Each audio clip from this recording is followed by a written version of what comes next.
दोस्तों नमस्कार। आरबीआई ने 2000 के नोटों को चलन से बाहर किया। अगर इतना बड़ा डिसीजन हुआ है और इसका कोई राजनीतिक मतलब ना हो, ये हो नहीं सकता। देखिए दोस्तों, इस देश में जब हम राजनीति की बात करते हैं तो उसमें दो चीजें बहुत महत्वपूर्ण हैं। एक होता है मनी पावर और दूसरा होता है मसल पावर। आप मनी पावर से मसल पावर भी खरीद सकते हैं और ये बहुत नई बात नहीं है।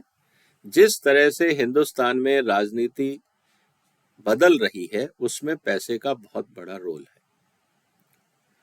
अब भारत सरकार ने जो आरबीआई ने जो डिसीजन लिया है कि 2000 के नोट बंद करने हैं, तो ये करीब 4.25 करोड़ रुपए के आसपास जो अभी 2000 के नोट सर्कुलेशन में है उनकी वैल्यू करीब 3,60,000 करोड़ के आसपास है।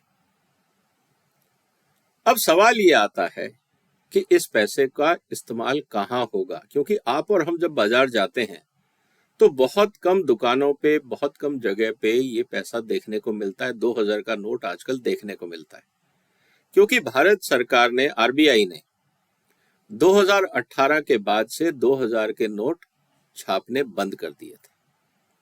तो जब नोट छापने बंद कर दिए थे, जिन लोगों के पास ये नोट थे, ट्रांजैक्शंस में जब ये लोग व्यापार में गए, बाजारों में गए, जब बाजार में दुकानदारों ने, सुपरमार्केट्स ने, पेट्रोल पंप के मालिकों ने जब ये पैसे अपने बैंक में जमा कराए, तो 2000 के नोट वापस बैंकों ने जनता को नहीं दिए। ज्यादातर जगह पे 500 या उससे छोटी रकम के नोट मिलते थे, लेकिन कुल मिला के 6,70,000 करोड़ के आसपास ये नोट जारी हुए थे। उसमें से करीब 3 लाख करोड़ के आसपास वापस बैंकों में आ गए और वो चलन से बाहर हो गए। जितनी हिंदुस्तान में इस समय करेंसी है उसका करीब मात्र 11% के आसपास, 10.8 टू बी प्रिसाइज, जो करेंसी है वो 2000 के नोटों में है, लेकिन वो बाजार में नहीं दिखते हैं। तो वो कहाँ है? हो सकता है कि वो कहीं तिजोरियों में हो। जिस तरह से हमने देखा करप्शन के मुद्दे पे जब ईडी और सीबीआई की रेड्स पड़ी और हमने नोटों के पहाड़ देखे, उन पहाड़ों में एक सबसे बड़ा जो करेंसी नोट था वो था 2000 का। इमेजिन करिए कि अगर वो पहाड़ों में 2000 का नोट, जो नोटों के पहाड़ मिले, अगर वो 2000 के नोट नहीं होते, 100 के होते, तो पहाड़ का साइज 20 गुना बड़ा होता। या अगर 500 के भी नोट होते तो उस पहाड़ का साइज 4 गुना बड़ा होता। इसका मतलब जो काम आप एक सूटकेस में या एक ट्रंक में या एक अलमारी में कर सकते हैं, जो आसान है किसी भी घर में, लेकिन 4 बड़े सूटकेस या 4 बड़ी अलमारियां या 4 बड़े बिस्तर बनाना, मैनेज करना, छुपाना आसान नहीं है। इसीलिए बड़े नोटों का चलन हमेशा करप्शन में, ब्राइब में या 2 नंबर के काम में या ब्लैक मनी के स्टोरेज में होता है। ये हकीकत है, कोई नई बात मैं आपको नहीं बता रहा। लेकिन अब क्या होगा, अब इस पे हम जरा गौर करते हैं। आरबीआई ने बैंकों को कहा है कि जब भी आपके पास कोई इंसान 2000 रुपए का नोट लेके आता है और अगर वो लगता है वो आम आदमी है, कोई 2 नोट ला रहा है, कोई 4 नोट ला रहा है, वो नॉर्मल ट्रांजैक्शन है। लेकिन अचानक आपको लगता है कि एक आदमी 20-20 के, मतलब 20-20 नोट लेके आ रहा है, 20-20 हजार आपको एक्सचेंज करने दे रहा है, 10-10 नोट लेके आ रहा है और लगातार आ रहा है, हर हफ्ते आ रहा है या हर रोज आ रहा है। जिस पे भी आपको शक है उसका अकाउंट नंबर, उसका आधार नंबर, जो भी आप केवाईसी में उसकी जानकारी लेते हैं, वो आप कंसर्न अधिकारियों को पास ऑन कर दें। जैसा आज होता है कि आप कोई भी गाड़ी बुक करने जाते हैं, चाहे आप छोटी गाड़ी बुक करें या बड़ी गाड़ी, शाम को हर कार डीलर को किस किस ने आज गाड़ी बुक करी, पैन नंबर के साथ सारी जानकारी इनकम टैक्स डिपार्टमेंट को भेजनी होती। ये रूल है। इसी तरह से आरबीआई ने बैंकों को कहा है कि कहीं पे भी आपको संदिग्ध सिचुएशन लगती है कि कहीं कोई इंसान या कोई सिस्टम या कोई खास आदमी रोज पैसे बदलवाने आ रहा है और लगातार आ रहा है और आपको कहीं किसी पे शक भी होता है तो उसकी जानकारी आप आरबीआई को या अपने कंसर्न अधिकारियों को दें। दोस्तों, अब इसका क्या मतलब है? इसका मतलब ये है कि अगले साल जब 2024 में लोकसभा का चुनाव होगा, उससे पहले करीब 4-5 इंपॉर्टेंट विधानसभा के चुनाव हैं जो करीब नवंबर-दिसंबर के आसपास हो जाएंगे, क्योंकि जनवरी में उन विधानसभाओं का टेन्योर खत्म हो रहा है। नवंबर-दिसंबर में अगर आपको चुनाव कराने हैं तो आपको अभी से बंदोबस्त करना होगा, इंतजाम करने होंगे, गाड़ियां बुक करनी होंगी, पैम्पलेट छपवाने होंगे, पॉलिटिकल पोस्टर छपवाने होंगे, हेलीकॉप्टर बुक करने होंगे, हवाई जहाज बुक करने होंगे, बहुत काम है। क्योंकि जब एक शादी में लोग कई महीनों पहले तैयारियां शुरू कर देते हैं, ये तो स्टेट का इलेक्शन है। आपको क्या लगता है पॉलिटिकल पार्टीज इसको क्या लाइटली लेंगी? नहीं लेंगी। ऑफिशियली तो कोई पैसा देता नहीं कि मैंने चेक काट दिया कि ये लीजिए, आप हेलीकॉप्टर बुक कर लीजिए या हवाई जहाज बुक कर लीजिए या ये रैली का इंतजाम कर लीजिए, ऐसा तो होता नहीं। तो कुल मिला के 5 साल तक जो पैसा इकट्ठा किया जाता है पॉलिटिकल एक्टिविटीज के लिए, खासकर जो पॉलिटिकल चुनाव आते हैं जिसको हम लोकतंत्र के महोत्सव या त्योहार के रूप में बोलते हैं, उस समय सबसे ज्यादा खर्चा होता है। आज जो आरबीआई की घोषणा हुई है, इसने उस त्योहार में रंग में भंग का काम कर दिया।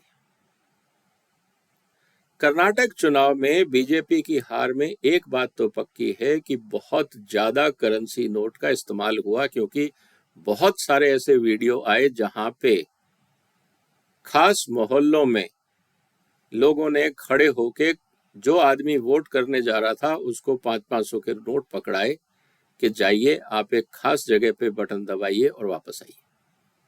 ये सबने देखा, ये कोई नई बात नहीं और ऐसा होता भी है। अब इस परंपरा को रोकने के लिए सबसे पहले आपको कैश फ्लो को रोकना होगा।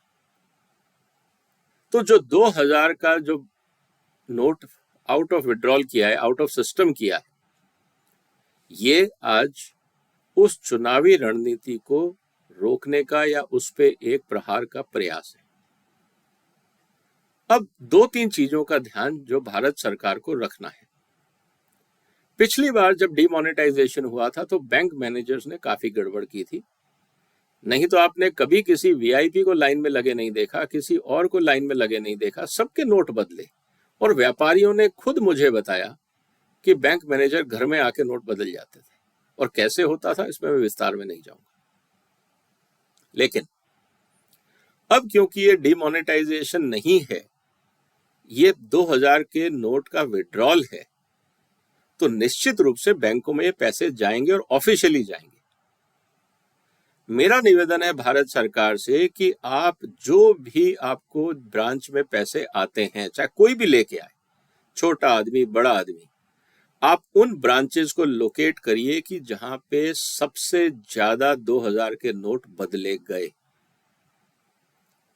ये लीड बहुत इंपॉर्टेंट होगी, क्योंकि वो अकेली ब्रांच नहीं होगी, हो सकता है उसके आसपास और कई ब्रांच हों जहां पे 2000 के नोट काफी मात्रा में बदले गए हों, और ये हिंदुस्तान में यूनिफॉर्म नहीं होगा।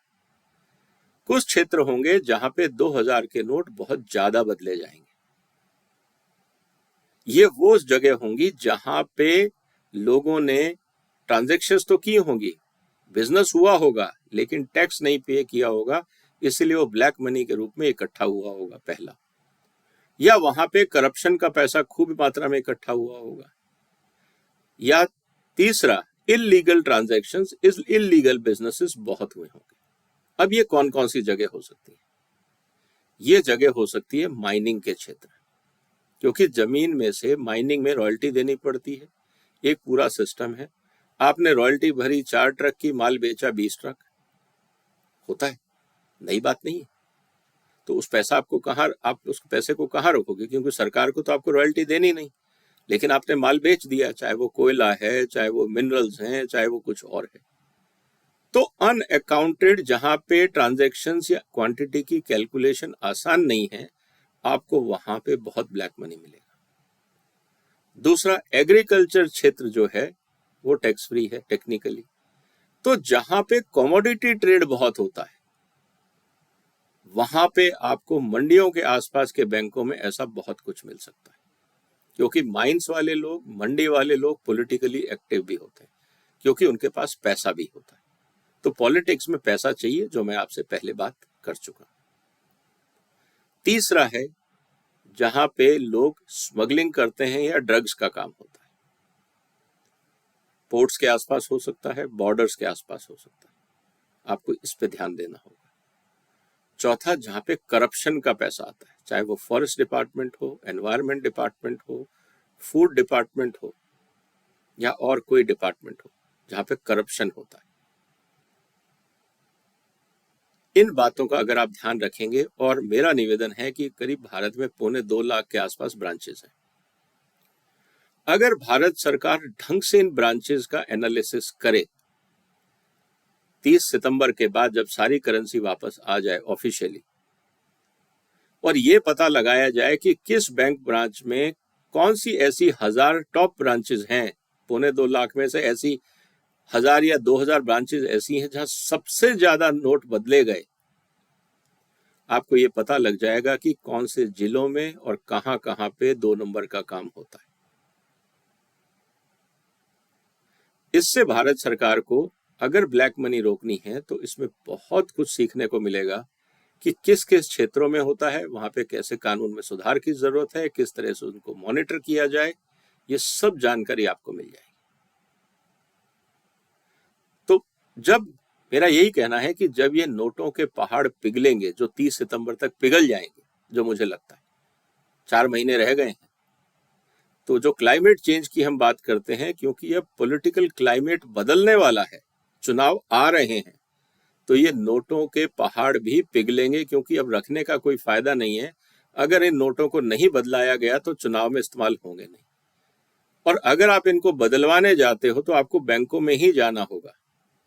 तो बैंकों के पास बहुत जानकारी आ जाएगी, बैंकों के माध्यम से ये जानकारी सीबीआई और ईडी तक जाएगी, और उसके बाद जरूरत पड़ने पर क्या कार्रवाई की जाए, ये सरकार और इन्वेस्टिगेटिंग एजेंसीज का काम है।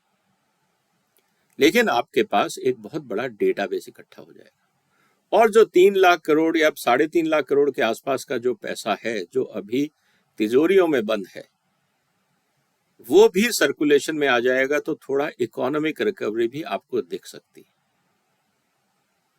तो बहुत इंटरेस्टिंग डेटा मिलेगा इस पूरी जानकारी में, अगर इसको ढंग से भारत सरकार बैंकों को इंस्ट्रक्शन दे, जैसे गड़बड़ पिछली बार हुई थी ऐसी ना हो। हर चीज, every note should be accounted for, उसका अगर डिजिटाइजेशन हो, डेटाबेस बनाए, आरबीआई को तुरंत इस हफ्ते इस तरह का डेटाबेस बना लेना चाहिए, ताकि आपको जानकारी मिल जाए, डिजिटल फुटप्रिंट्स मिल जाए फर्दर कार्रवाई करने के। तो जब ये नोटों के पहाड़ पिघलेंगे तो बहुत सारे एविडेंसेस सामने आएंगे। ईडी को, सीबीआई को, भारत सरकार को, आरबीआई को बहुत कुछ नीतिगत जानकारी भी मिलेगी। उम्मीद है इस मौके को इस बार भारत सरकार नहीं गंवाएगी जैसे पिछली बार गंवाया था।